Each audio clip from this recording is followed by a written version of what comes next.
Very few people live on the island of Cayo Costa. There are no roads. There are no restaurants.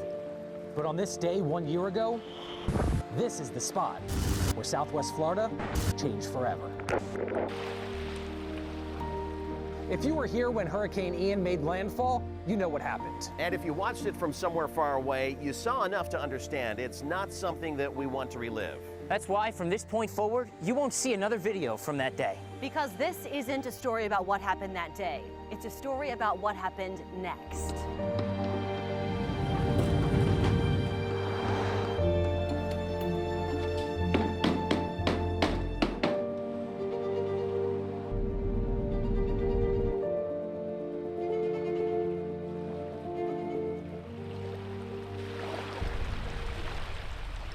The way we see it, we're about halfway through a three-step process. Step 1, survive. We started that step September 28th of last year and finished it September 29th. Step 2, revive. That's the rebuilding process happening all around us, and it's still happening right now. Step 3, thrive. That's our goal. As far as we can tell so far, we're already well on our way. Tonight, you're going to hear from some of the people who felt like they might as well have been taken by the storm. We had 7 feet of water inside of our house. But you're also going to hear about the people who saved their lives and changed them forever. You're going to hear about Ian's devastating effects on the environment around us. That island was just devastating. But you're also going to see some of the storm's more unexpected benefits. You'll see how past failures led to present-day success. And you'll learn the names of the real American heroes, physically rebuilding our community piece by piece and day by day. I'm John Patrick. I'm Jim Dickey. I'm Jeff Harris. And I'm Megan Miller. This is the story of how Southwest Florida went from survival to revival. So the natural question here is, where should we start? We thought it would be best to start with something we see every day, but don't often pay enough attention to. Whether you're driving to work and you see all the construction, or just casually sitting on the beach, it really seems like the construction is ceaseless. Cranes on the causeway, trucks by the beach access, those spots that used to offer peace and tranquility are now contaminated with the crack of a hammer or the bellow of a bulldozer. A small price to pay to have our paradise repaired. You and I have spent the past year trying not to think about Hurricane Ian. But for the men and women controlling these machines, thinking about Hurricane Ian is their day job. They're the ones quite literally moving mountains so we can return to normalcy. These are the real American heroes who started rebuilding just days after the storm, and they haven't stopped since. And as I found out, they don't plan on stopping until the job is done. When you drive onto Sanibel Island, in part, this is what you'll see. Businesses with their doors open, customers walking in, and really a more normal, everyday feel than many of us would have expected 365 days ago. What you're not seeing are the dust-covered rooms, the wires dangling, and the dozens of hands passing materials back and forth. What amount your box now? This is where the rebuilding begins. Dimly lit rooms, hard hats, sweat dripping down foreheads. A group of people determined to make Sanibel, Sanibel again. I feel pride every day that I drive over that causeway. 1,500 phone calls. Talk about being busy. Brad Nickel couldn't answer quickly enough in the days after Hurricane Ian. The most common question is how fast can we get there? And then how long will it take to either open the business back up or get them living back in their home? Everyone you see working, Brad oversees. He owns Benchmark General Contractors, a Lee County company spearheading most of the rebuild on the island. Since the hurricane, we've touched, probably just over 100 projects. We've completed somewhere around 60 to 65 projects that are hurricane-based. Doc Ford's, the Chamber of Commerce, and the Island Store. All projects Benchmark help get back up and running. While you and I do our best to put Hurricane Ian out of our minds, these men and women are working through the worst of the damage every day, even a year after the storm. Every day I drive by and I'm very prideful. And then I'll pass one of our projects and I'll see our team out there helping, put another project together, and it brings a smile to my face every day. Right now, we're standing on the first floor of the Bailey Matthews Show Museum.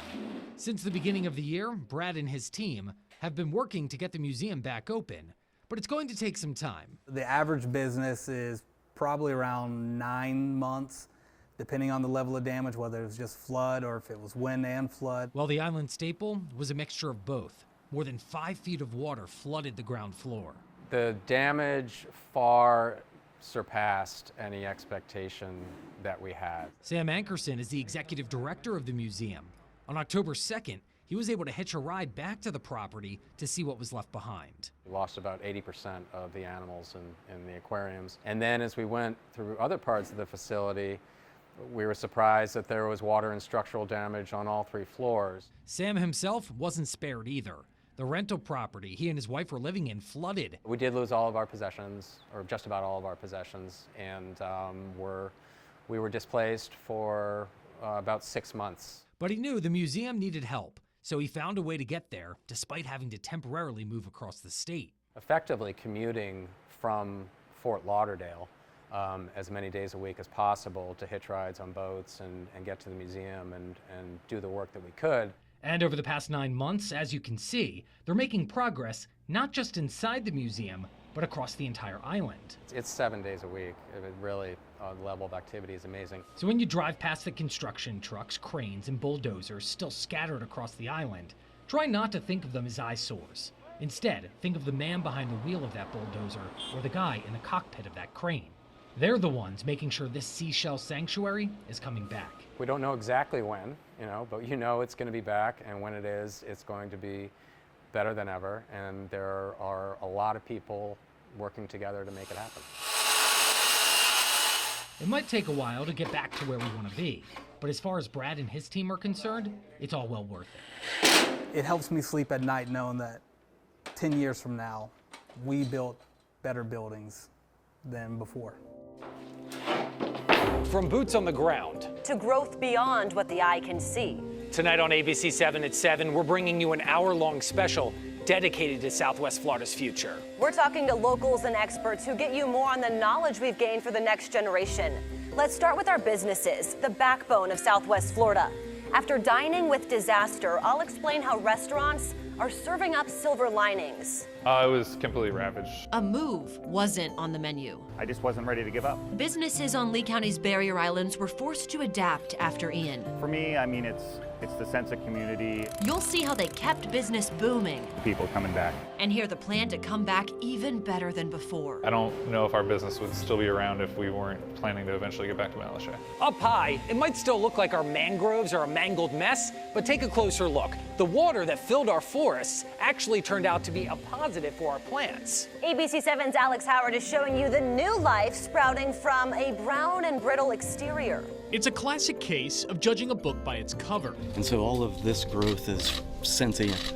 These mangroves may look devastated, but there's more going on here than meets the eye. In a lot of forest systems, there will be trees that are hanging out in the understory, just waiting for an opportunity to shoot up into the canopy. I'll show you how battered forests actually benefited from a fresh start. And what they need is an opening. They need more light. They acted from their hearts to help those in desperate need. Volunteers raced to rebuild homes piece by piece with the skill set and support to make it happen. Tonight, ABC 7's Amanda Lojeski will introduce you to the angels among us. It's like, we can't just sit here and just be thankful. Like, we have to do something. Meet the generations of volunteers who just had to help.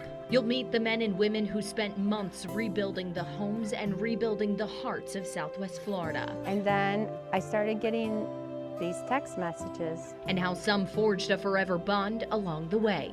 They stayed until it was done. These 3 stories will show you how our community overcame the odds. But this is ABC 7 at 7, so we're upholding our promise to get you more by also showcasing some surprise successes. ABC 7's chief meteorologist John Patrick takes us south to Collier County, where only weeks before Ian, he shows you how Everglades City took extra precautions after learning tough lessons from past storms. So the insurance is lower on a house that's raised out? Sure, it's less risk. Tonight we're back in Everglades City, showing you how homeowners who would have otherwise been flooded out found sanctuary on stilts instead.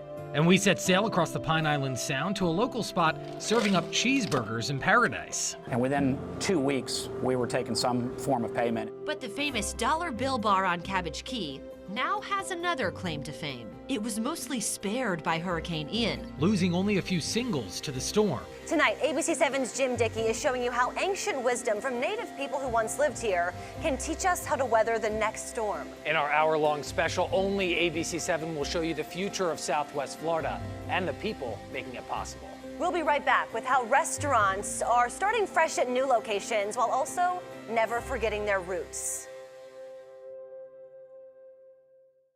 I want you to take a second and imagine your favorite place for a date night dinner. Does it look different today than it did a year ago? Is it even still standing?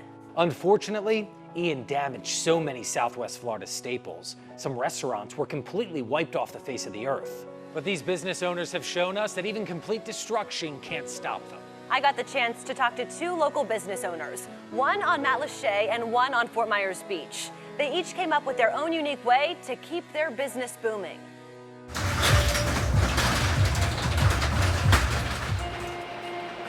It's a new day at La Ola on Fort Myers Beach. The umbrellas go up in the same sunny spot with the beach as a backdrop. We feature live music, great entertainment, great food, and the view is still here. Bright-colored businesses used to fill up Times Square. Today, it's a lot emptier. Most places are gone, but so is the rubble. You know, I'm grateful for where we are. We got a long way to go. Tom Houghton owns La Ola. It's been his life for almost 20 years. And I just wasn't ready to give up. Like many locals, he knows the recovery process can be a slow and grueling one, but it's happening. Little signs of hope. Celebrate the small victories. Ian wiped away Tom's business, but it wasn't long until he had wheels in motion to welcome you back. My head chef and I drove over to Miami and bought a food trailer. At first, we were mainly selling to guys in hard hats, and by December, we started having some of our regular customers come back. Then in January, he wheeled in what you see today. So I decided to have these 2 shipping containers built out into a bar. If another big storm rolls through, he can haul them away. In less than a day, we could disassemble what needs to be done and hook on to the trailers and pull them away one at a time. It's temporary. And it works, at least for now. I'm a tenant here and really appreciate my landlord, the Primo family, for working with me here. And because if not for them, this wouldn't be happening. But I'm hoping that in the next few years, somebody will come along with a plan to rebuild this area, and then I can be a tenant in the new construction. But with so much uncertainty, he had to come up with a plan B. A second La Ola Surfside restaurant, except this one is a bit further from the surf. At Bell Tower Shops in Fort Myers. We have our full menu there that we had before the hurricane here. Business owners across Southwest Florida have had to get creative to make a comeback. And it looks a little different for everyone.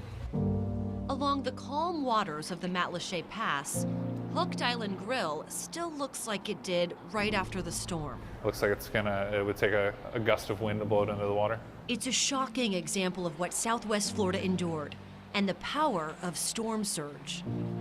I was completely ravaged. The patio was gone, the floors on the inside are gone, the whole building is leaning. Water washed away concrete, tossed around tables reserved for regulars, and turned the whole restaurant into a sunken shell of a building. That island was just devastated. You can see why the owner, Kyle Sherman, almost walked away. As soon as the hurricane happened and looking at my wife and kids kind of huddled into a hallway at my parents' house, we were pretty certain that we didn't want to ever put our family through that again. And I was ready to go put a hook somewhere else in the United States, preferably north, away from any sort of hurricanes. But when he posted the damage to Facebook, he saw an outpouring of support. Hooked meant more to a lot of people than we thought. Looking around, he didn't just see a pile of rubble hanging into the water. He saw decades of memories, livelihoods. So just days after the hurricane, Sherman went searching for a new opportunity and landed about 30 miles away.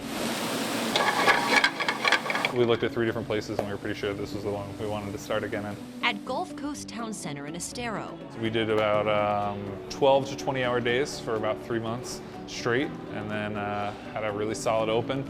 Kyle says moving inland was his only way to stay in Southwest Florida. But he's also got a goal to get back to Matlacha. I don't know if our business would still be around if we weren't planning to eventually get back to Matlacha. What's the plan for that building? Do you know? We don't know. We've been in close communication with our landowner for a while, and obviously with a hurricane, there's a lot of complications that come up across the board. He does know. He wants to come back even better than before. We went about twice as big here. We want to do the same thing out there. And for now, he's happy to serve up a taste of the island from his new location. Something familiar, when so much of the paradise we once knew is different than it was before. We are lucky enough to employ people from Fort Myers Beach, Sanibel, Captiva, Matlacha. We still have some original employees that travel still to come down and work for us. We've been through a ton as a community, and again, we're really, really thankful for all the love and support we've gotten. And I would definitely plan on seeing more Hooked Island grills in the area in the next couple of years. And as businesses across our area continue to recover, they still really need our support. So be sure to shop and eat local. Coming up next right here on ABC 7, the unexpected environmental benefits of hitting the hurricane reset button. We know so much was decimated by Hurricane Ian. So for this story, we wanted to start with a simple question. Is there anything that benefited from Ian's destruction? Are there any parts of our ecosystem that actually needed the hard reset the storm provided? To get to the bottom of this, we sent ABC 7's Alex Howard out into the wilderness with nothing more than that question and a camera. And he came back with not one, but two answers. Alex gets us more on the unexpected benefit the storm provided. A little farther in. Our journey began on a boat from FGCU's Vester Field Station in Bonita. It was a short trip to a place perfectly described by biologist Wynn Everham. You know, it's still a hot, wet, muddy jungle gym filled with spiders, right? And maybe it's even harder because some of the jungle gym got broken and it's all piled on the ground. Couldn't have said it better myself, and he's right. This humid, muddy mangrove forest has seen better days.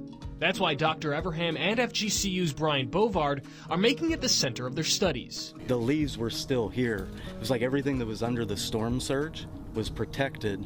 Everything above it had the leaves blown off of the trees. The condition of our mangroves is one of the more observable reminders of Hurricane Ian's wrath. What was once a flourishing green forest is now brown, brittle, and dead. And it's especially noticeable from the air.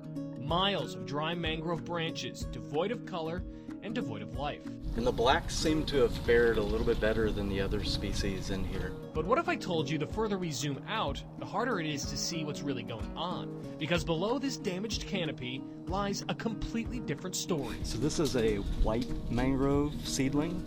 Everywhere we looked, young mangroves were shooting up to take the place of older ones, decimated by the storm. And it's not the first time we've seen this happen. And what they saw after Irma was that the sediment deposition resulted in a die-off in the mature trees, and then the understory trees just shot up, and they think have taken advantage of the nutrients in the soil that was deposited from the estuary. Brian and Wynn want to understand what's going on here. That's why they've deployed a team of students tasked with meticulously documenting each tree that grows within this 25-acre plot of mangroves. 50 years from now, what will our colleagues that work at FGCU or work in this region wish we had done?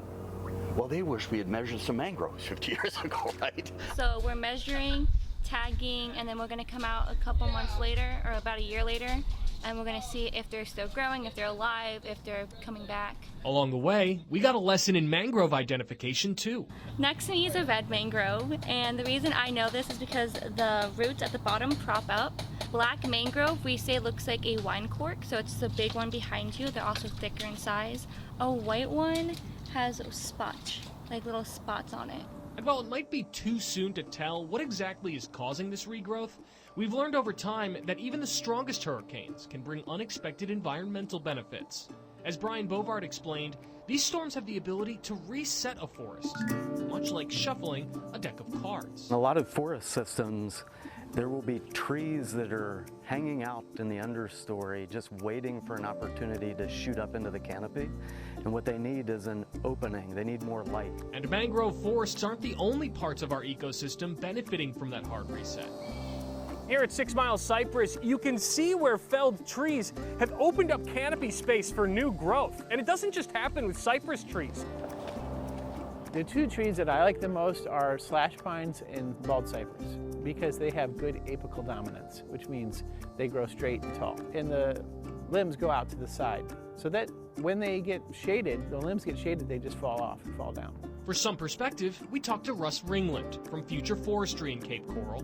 While his organization focuses on urban forestry, he understands better than most how hurricanes can actually help local forests. The experts will tell you that it's good to have openings in the forest so that the sunlight can get to the ground and you can have fresh trees and other things start from scratch. And humans can even help the process along. We have a rebirth after a hurricane where there's a lot of work. People are fixing their houses or getting situated again. So we have a renewed emphasis on planting and getting back what we had before. So you get younger people involved with planting and show them that with the things they spend a few hours planting trees, they make a difference and they change their environment. That was ABC7's Alex Howard reporting. Up next, see how an ancient pile of seashells spared a world-renowned restaurant. This is where Hurricane Ian made landfall. And this is the world-famous Cabbage Key Restaurant and Inn, situated smack dab in the middle of the Pine Island Sound. You might think the popular boaters' pit stop dealt with extreme damage after taking a direct hit. But this piece of paradise started serving up cheeseburgers mere days after the storm rolled through. Our question here can be summed up in a single word: how? ABC7 meteorologist Jim Dickey solves the curious case of Cabbage Key. In case you don't recognize where we are from all the dollars on the wall, we're at the world-famous Cabbage Key restaurant. And this is the burger I've heard so much about. Local legend says this is the burger that Jimmy Buffett wrote Cheeseburger in Paradise about. But that's not why we're here today. After Ian, I heard from so many of you asking how Cabbage Key fared.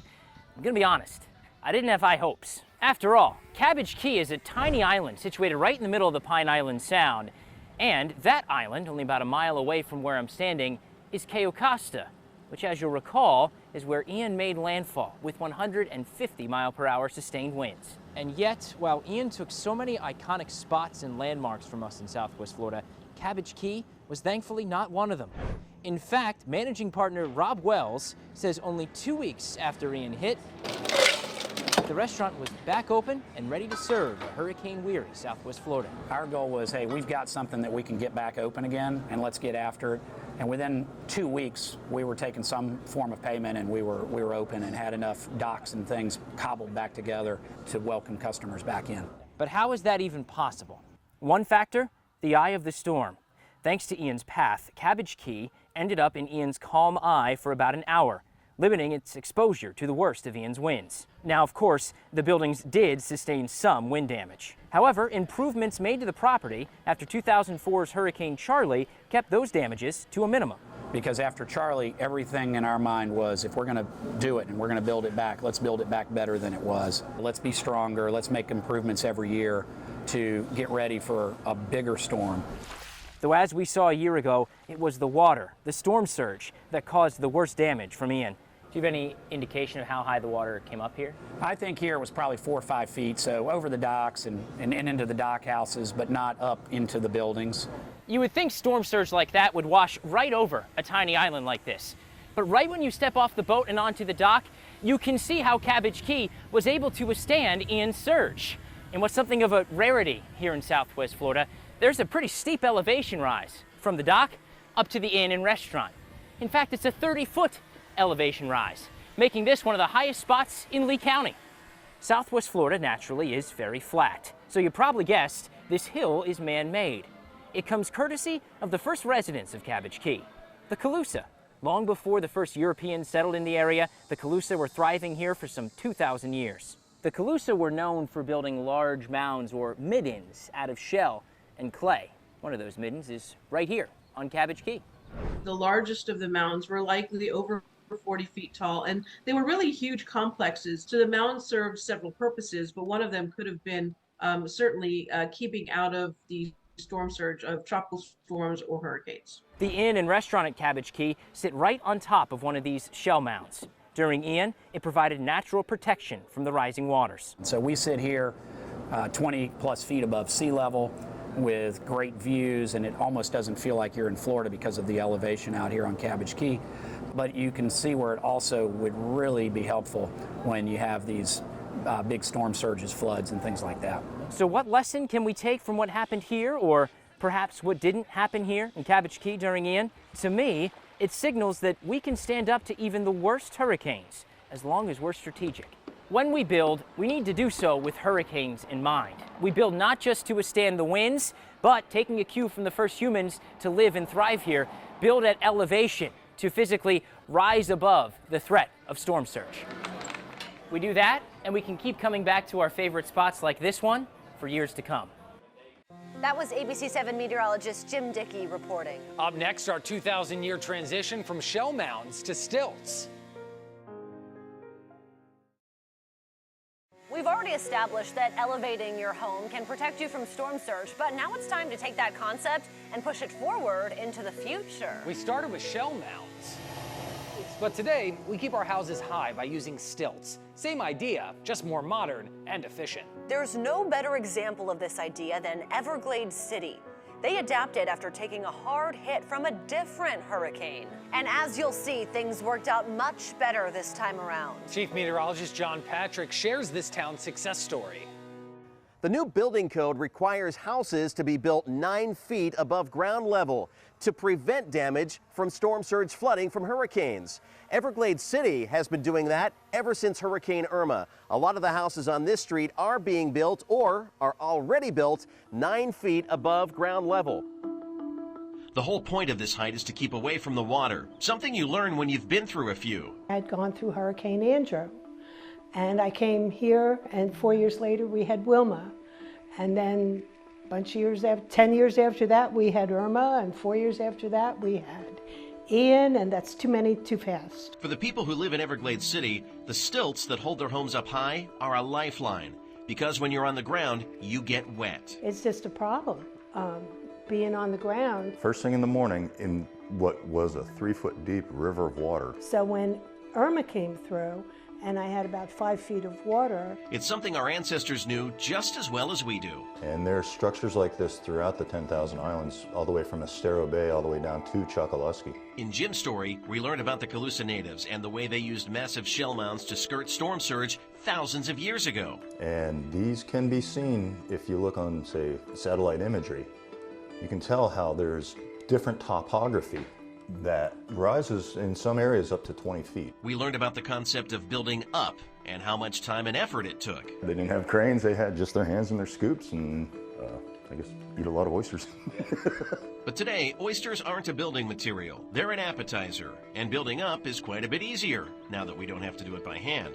As technology advances, the question becomes, how do we take what we've learned from these ancient inhabitants and put it into practice? They were actually very, very skilled engineers, and they lasted several thousand years. The answer, at least in Everglades City, is stilts. So this being a floodplain and known for its occasional flooding, yeah, I certainly wanted an elevated home. So many homes were destroyed when Hurricane Irma brought 9 feet of storm surge to Everglades City in 2017.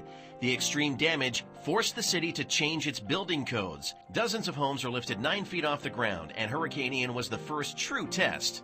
According to the people who live here, it worked. All of my actual living, day-by-day living equipment, my appliances, my living space, was never in danger of getting any kind of water intrusion into it. Being up on stilts, do you feel safer from storm surge than if you had a house that was at ground level? Absolutely. And if the benefit of protecting your life and property aren't enough, the price of insurance is also a plus. Insurance is lower too. I mean, I can't imagine if people in the lower, ground level houses even get insurance nowadays. We checked with an insurance agent and he agreed. Flood insurance rates are based on, almost always are based on elevation.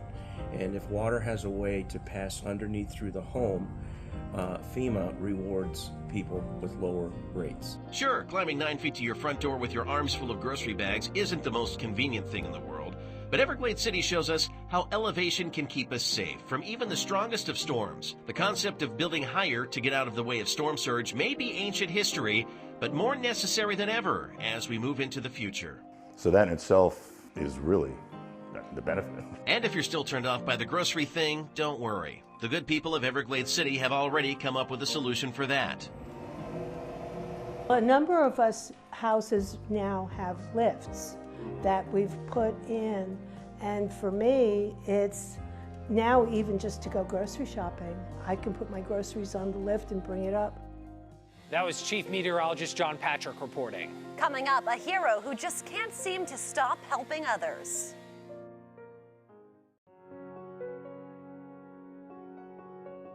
One year ago, we lived through Southwest Florida's darkest day. But sometimes it's when we're at our worst that the best people come into our lives. ABC 7's Amanda Lojeski is introducing us to an angel.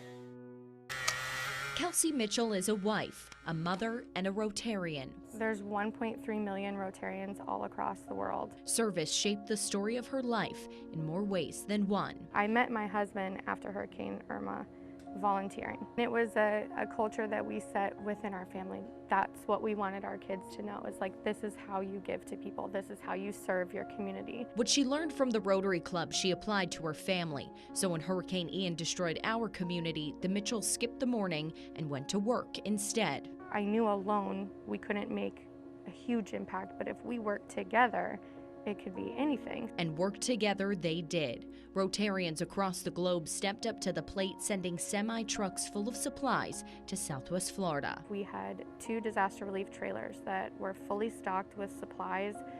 You could probably have about 50 volunteers working out of one trailer, but I guess when you have the heart for something, it just shows up. Kelsey certainly showed up, but she didn't stop there. How did we meet Kim and Doug? Oh, Kim and Doug. Gosh, so before I met Kim and Doug, we were working in Harlem Heights. Part of her relief responsibilities included searching for new areas in our community that needed help from the Rotary Club. That's what led her to this community on Fort Myers Beach. I think I sent 100 text messages, like all within a few minutes of like, hey, my name is Kelsey Mitchell, I'm with Rotary, do you still need help on your house? I started getting these text messages. My wife, being the skeptic, said, is this a scam? When Kim was texting me back and she was like, are you a scammer? I'm like, oh, no, duh, Kelsey, you should be calling these people. So she picked up the phone and let Kim and Doug know she would be at their house the next day with a crew to clean up Ian's mess. And oh boy, we had 7 feet of water inside of our house. And 8 feet outside. Their backyard and pool filled with belongings that didn't belong to them.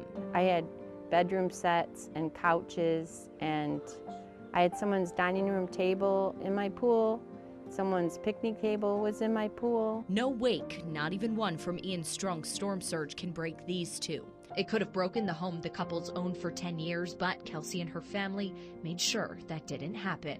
She came with her husband and some other people from the Rotary. Her children come with her, and they showed up with tools and like shovels and rakes and wheelbarrows and chemicals to spray the mold. They handed out industrial fans, dehumidifiers, anything and everything needed to save this home. But don't take it from me, just ask Doug and Kim. And they helped us knock all the drywall out. They worked from like 8 o'clock in the morning till like 6 o'clock at night. Yep. And we cleaned out my whole house. Quite literally cleaning from the floor to the ceiling. I didn't have to replace the fan, but the water went right to here. Oh wow, you can see the discoloration. Yeah, this is all rusty. It's rusted. They stayed until it was done. Yeah, one day. Kelsey and her team of Rotarians didn't just save this home. Kelsey and her team just went right down the street and just helped everyone. Five, 6 houses. We did that house right there with the black roof. We did this house. We did the basement of this one, that one across the street, and the one down on the end. They couldn't save every house on the block, but they tried. When you live to help others, it can be tough to hear that a home is beyond repair. But that's when Kelsey looked to her newfound friends for support. Kim and Doug will forever be very, very close to my heart, and they will forever be my friends because we created a bond through serving each other, and they don't even realize, but they helped me just as much as I helped them. I needed that encouragement that they gave me because there were days where it was really hard. Doug and Kim say offering encouragement was the least they could do. Where would this community be without those volunteers, do you think? Oh we'd boy. still be a total disaster still.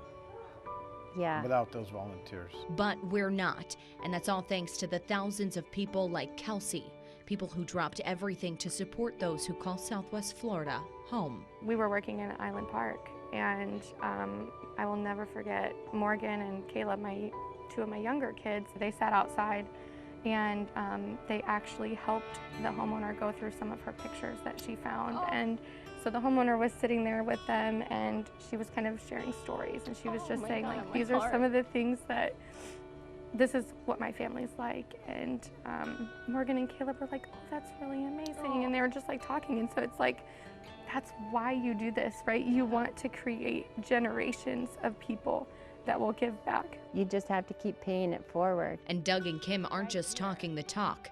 This story comes full circle. And Doug and I joined the Rotary because we wanted to pay it forward because they saved our lives.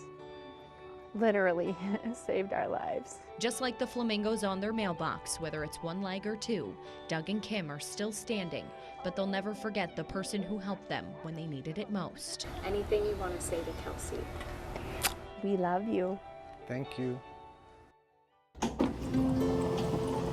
We just spent the last few minutes highlighting one person, but we know there are so many of you who have done so much for our community. We want to thank you for allowing us to share your stories and for giving us all hope for the future of Southwest Florida. We feed over 1,000 people for free every day. It's a full-time job. There's need every day that's not met. Depicting our vibrancy through art. It kind of took off. Everybody really enjoyed seeing her. This man does a lot for the island. Documenting our revival for future generations in a book. There's stories of humanity, there's stories of survival, there's stories of heroism. And this will work out amazingly. I don't know how, but it will be amazing. And through song. We're all still here. You invited us into your home, and now we want to invite you into ours. The ABC7 newsroom and studio, where we wrote out Hurricane Ian, just like many of you. As we make our way to the studio, you'll pass by my desk. And mine. And we'll also pass by the edit bays. Where right now the editors are hard at work, but during Hurricane Ian, it doubled as one of my bedrooms. What's good, y'all? I don't even know what time it is. But I'm safe, Hudson's safe, sleeping. I don't think I can flip the camera, but basically in a box and whatnot. It's just one of our, where we edit stories and stuff. Just down this hall, you'll find our studio where just about 5 seconds we'll be live. So we better get back to the desk.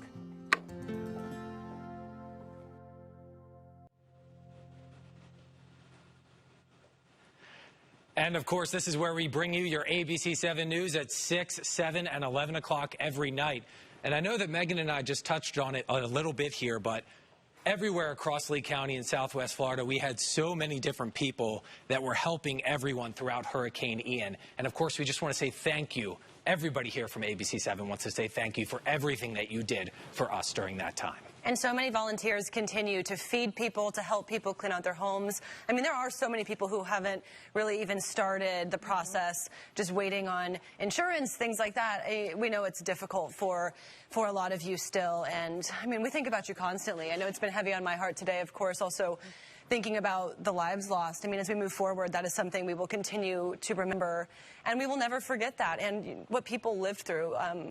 JP, of course, you were a saving grace for a lot of people, and we want to thank you for you and our team of meteorologists. Everything that you did. Keeping people informed through such a horrific day. And, you know, this is something that is, you know, we've gone through a year and there's been a lot of rebuilding, but this is going to be a process that's going to take years to get back to some sort of normal. And when you were walking through the edit bays in the newsroom and talking about the areas where we would sleep, one of the lessons learned about sleeping quarters here at ABC7 that I learned after Hurricane Irma, I thought that this was in the old studio. There used to be a monitor right here, and then behind it was a nice, dark, you know, draped area that I thought would be wonderful to sleep in. Didn't realize we would be on the air all night long. So for Ian, I actually slept upstairs in the traffic department. We learned lessons. Yes. Lessons learned, yes. Each time. Yes. And I mean, Amanda, Alex, Jeff, I know, you know, all of us have been out in the field as well. it's been a lot to see our communities go through this, and we're all going through it with you. Yeah, and I think the best part of it is, each of us kind of looks at this storm through a different lens, right? I mean, you saw it with all these different packages. For me, obviously, seeing the regrowth, the rebirth of those mangroves and the reset of our ecosystems is a big part of it, but also just the stories of heroism, heartbreak, all of it. I mean, to be there and part of it. And I mean, Amanda, you've seen it firsthand too. And real quick, we do want to make sure we thank our photographers, John Wicks and Chris Noonan.